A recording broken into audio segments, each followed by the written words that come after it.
Today's topic is applications, more specifically productivity app. My hair is still a mess. Hello everyone, welcome back to another video. Today is day 7 of making a video every single day for 30 days. I have used so many of them, you have no idea. I think I've tried every single one of them.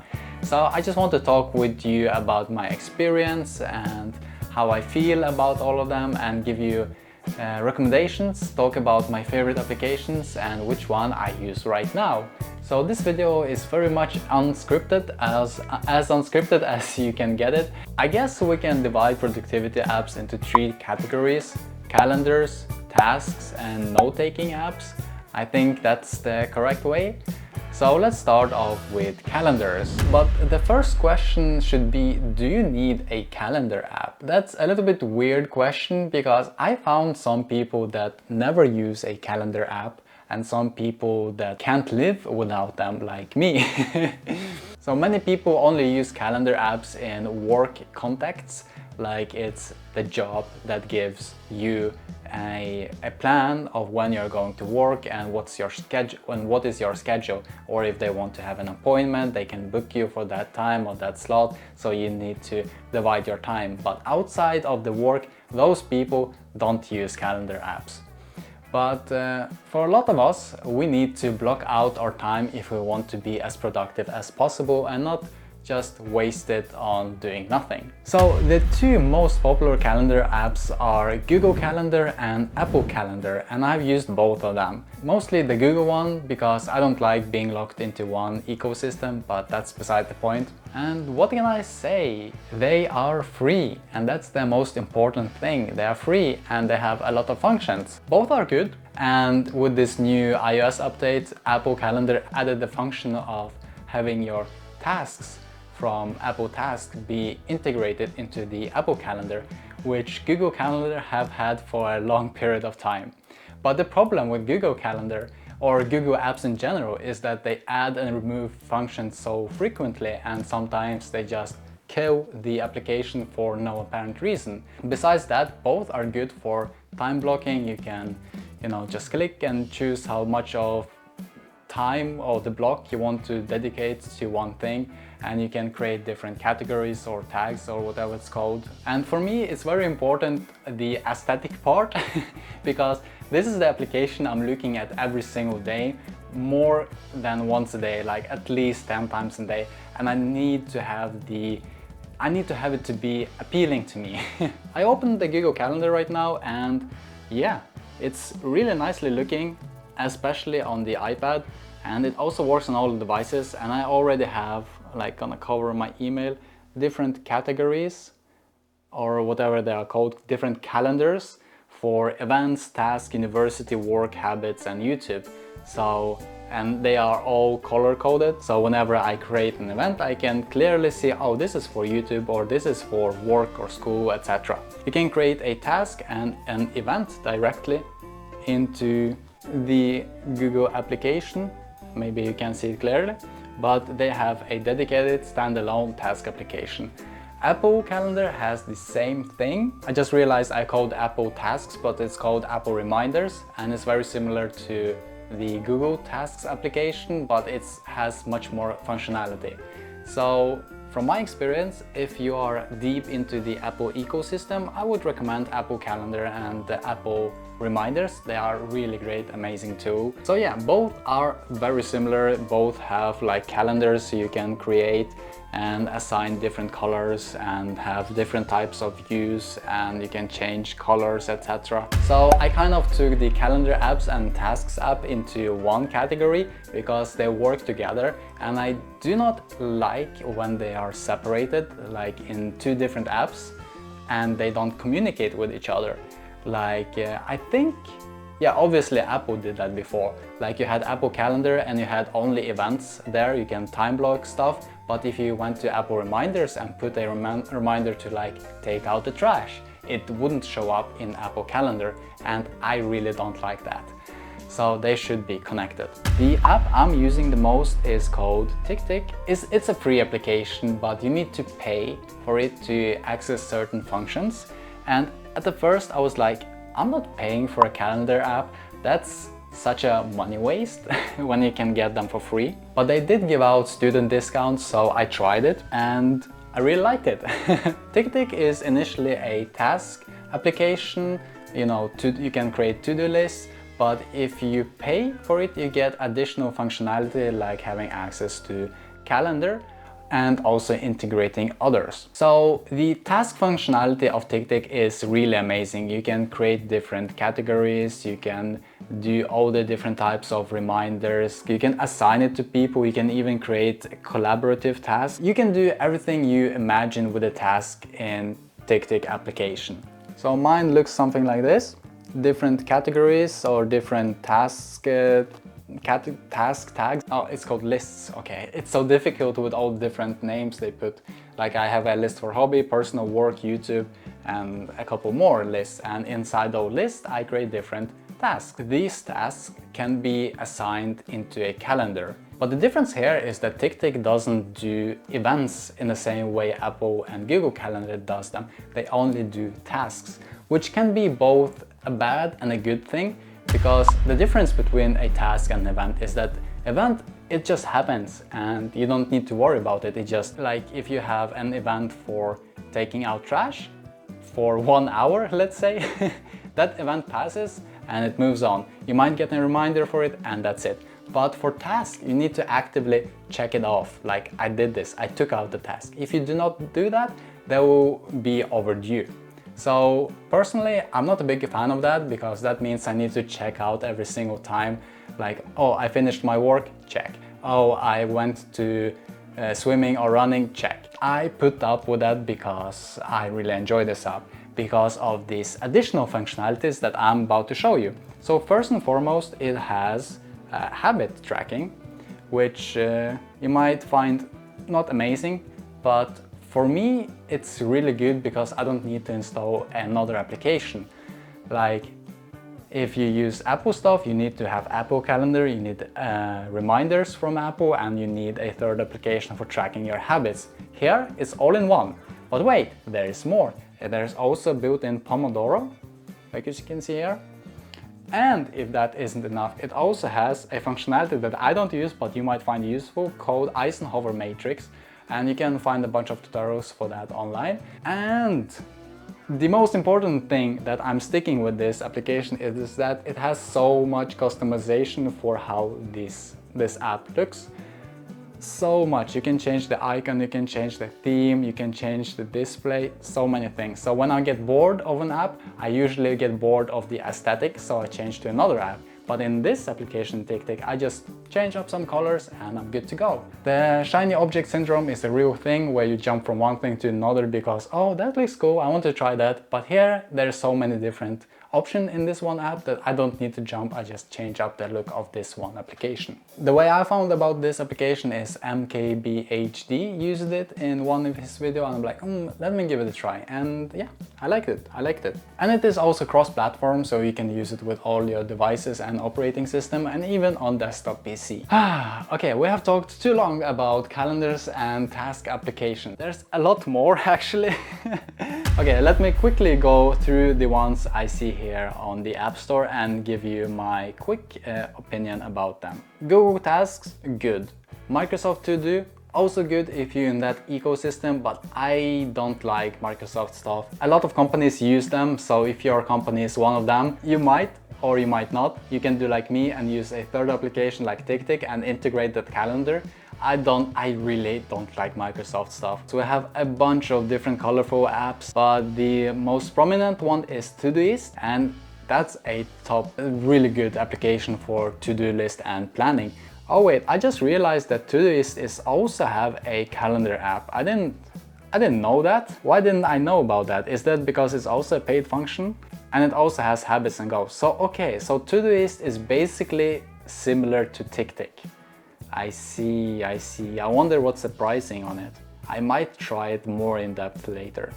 Hopefully it has a lot of customization. Structured Daily Planner, also a decent application, but way too expensive and not very useful for me. Notion I do use, but we'll come back to that later. You can use it for tasks and calendar too, but it's not that good, and also it's kind of slow and it doesn't have offline access. So Notion you need to be careful with. I use it to note taking, but we'll come back to that in a second. Besides that, we have, what's that app called? 3 Things. It's also really good, but again, expensive, and I don't like to have it separated from my calendar. Oh, Anydo. Anydo I used before. It does have a calendar function built in, but it's kind of laggy. It's not very smooth. It's very Apple-like in terms of design and UI, and it has like collaborating functions. Recently it has been really not stable, so that's why I'm not using it, but I might come back to it later. Also if they reduce the price. Okay, calendar apps. Structured again. I think it's only on Apple devices, but then again, I remember it being expensive or having a monthly subscription, and I hate that. Busy Calendar is also decent. Microsoft Outlook, Microsoft Calendar. Leave a comment if you have any other apps, calendar or tasks, application that you use and you really love and want to share with others. Okay, let's move on to note-taking app, because these are the types that have been changing up throughout my college years, and I think I've tried most of them. Ones I remember from the top of my head are Notability, GoodNotes, Evernote, OneNote, Notion, Obsidian, Craft, and these are only the ones I remember. But I've had a habit of switching note-taking apps so many times because I thought it would improve my learning and note-taking in class and help me like review these notes and make me a smarter student overall, which it didn't. Okay, let's just take it from the top of my head. Notability, to take notes, handwritten notes. It's a really great app. Also, this app is not free, so I think it costs like something like $10 to buy it. One-time purchase, and after that they will try to force you into a subscription, but you just say no to that.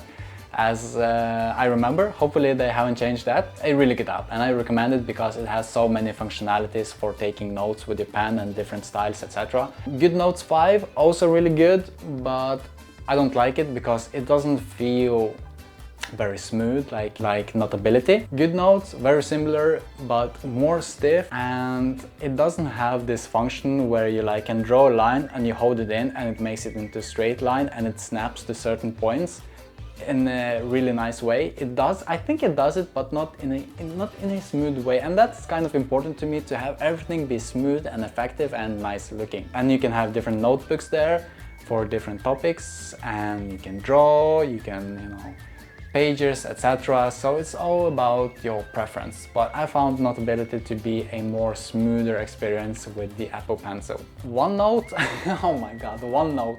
Yeah, a lot of people use OneNote, especially in my university, because it was free for the premium version, but I hate it because it's so janky in a way. It doesn't feel smooth.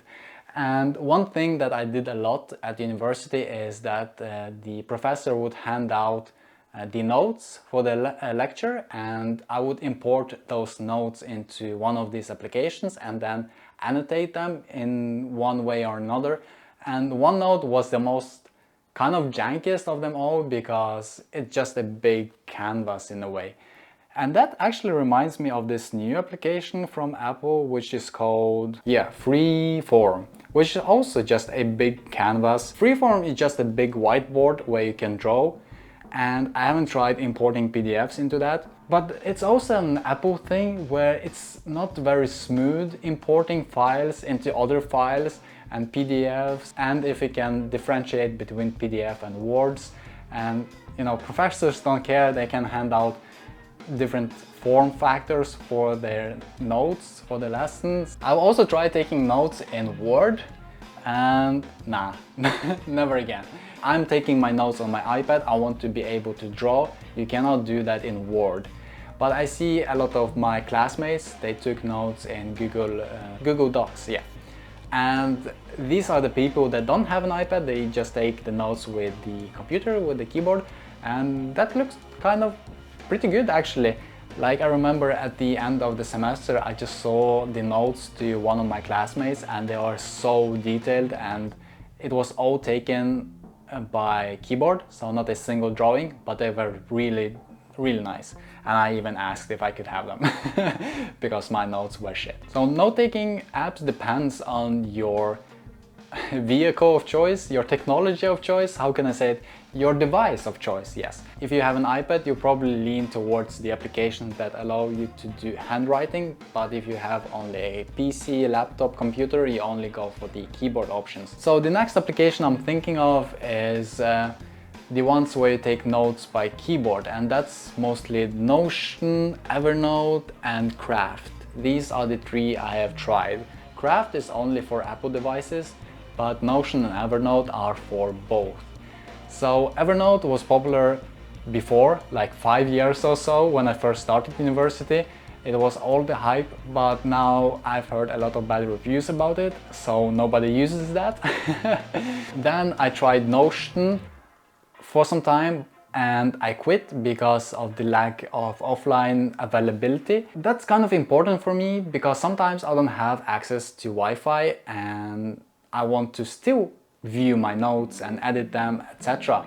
And Notion didn't have that before. I think now they have, you can still use the application without the online access, but I'm not really sure, so don't take my word for that. Notion is amazing, man. You can do everything in Notion. But Notion can be scary because it's such a big application. There's so many things you can do. And compared to a simple task application like Google Task or Apple Reminders, where you just open the app and you start writing, it takes a couple seconds to open Notion, and then it feels intimidating because you have this organization, you have this structure of where you want things to be, and you can't just click on the plus button and start writing. You're thinking, okay, where do I want to put this note first? Do I want to go inside here, here, here, here? And there's so many clicks between your idea and putting it into an application. And that's what I don't like about Notion as a task managing application. I do use it for scripting my videos or planning out my, workout routine or my travel plans, or like bigger things, but not for daily stuff. I also tried using Obsidian, which is a open source. How can you explain it? It's all in one application. It's open source and it's free. You can do everything with that. But again, that application requires to have a little bit of tinkering, some experience. You need to spend some time setting it up properly. The best thing is that it's offline access, and it's a big community that is working on this one thing, and there's a lot of things that's constantly being added, and I think it's called plugins or add-ons that you can connect to the application to make it more suiting you. And I really loved it and I used it, but then the file structure system there is not really my thing. But I might come back to it. I just was too lazy to organize my stuff. I wanted something more simple. And collaborating in Obsidian is also not as easy, I believe. Okay, did I forget any applications? I mentioned Craft only on Apple devices and on Windows PC devices, but it's not on Android. So that's kind of a turn-off for me, but it's a really beautiful application. It's free. It's similar to Notion, but it's more simple, and that's the reason I really liked it. Apple Notes is also actually really useful for taking notes on your iPad or even on your iPhone or your Mac, because it's a small application, but it's very simple and it gets the job done. I think it also has a drawing function now. What's that Bear application? I forgot. Oh yeah, Bear. Bear, I've heard a lot of good things. I haven't tried it personally, but it has 5 stars on the App Store, so it's probably good. Yeah, okay. I think this has been it. I have talked for way too long. What did we get out of this video? Leave a comment, and I will see you tomorrow for day 8, I think. 30 days of making videos. Let's go. Thank you so much for watching, and I'll see you next one. Bye!